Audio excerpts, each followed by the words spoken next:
Assalamualaikum warahmatullahi wabarakatuh. Perkenalkan, nama saya Binti Thayyibatul Muna dari Prodi PIAUD semester 3 IAI MNU Metro Lampung. Nah, di sini saya akan mempresentasikan tugas saya dari MK Perkembangan dan Inovasi Kurikulum yang diampu oleh Dr. Siti Rodatul Jannah, MA, yang bertemakan tentang konsep perubahan dalam inovasi kurikulum. Nah, di sini inovasi kurikulum itu apa sih? Nah, inovasi kurikulum adalah suatu gagasan atau praktek kurikulum baru dengan mengadopsi bagian-bagian yang potensial dari kurikulum tersebut. Nah, tujuannya apa? Nah, lalu tujuannya adalah untuk memecahkan masalah atau mencapai tujuan tertentu. Intinya, dalam inovasi kurikulum dilakukan apabila guru benar-benar meyakini bahwa pembaharuan itu memang harus benar-benar dilakukan.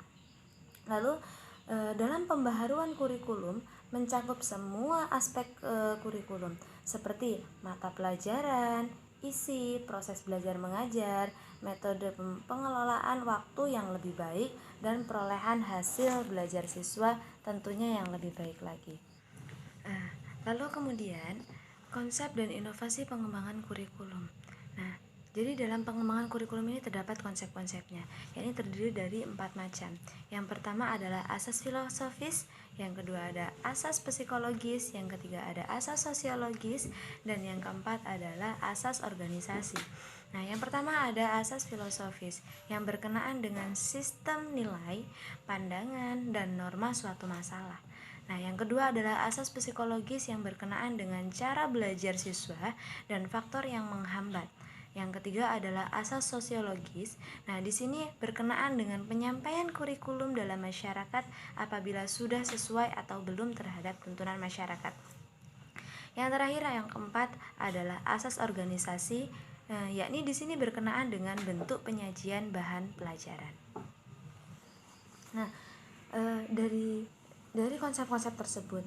Nah, lalu adakah masalah-masalah yang timbul dalam pengembangan inovasi-inovasi kurikulum tersebut? Ya, pasti ada masalah-masalahnya. Yang pertama adalah masalah relevansi pendidikan. Nah, pada masalah relevansi pendidikan ini berkaitan dengan tujuan tuntutan di area modern ini, yakni lembaga pendidikan ini dituntut untuk mengikuti di era modern tersebut. Nah, yang kedua adalah masalah mutu, berkaitan dengan peningkatan aspek pendidikan demi menghasilkan lulusan yang berkualitas dalam sebuah lembaga. Nah, itu pasti harus meningkatkan mutu agar lebih baik lagi dari sebelumnya, agar lebih baik lagi kualitas lulusan yang dikeluarkan. Nah, lalu yang ketiga adalah masalah efisiensi yang berkaitan dengan usaha pemanfaatan kesempatan dalam proses pendidikan. Yang keempat adalah pemerataan pendidikan.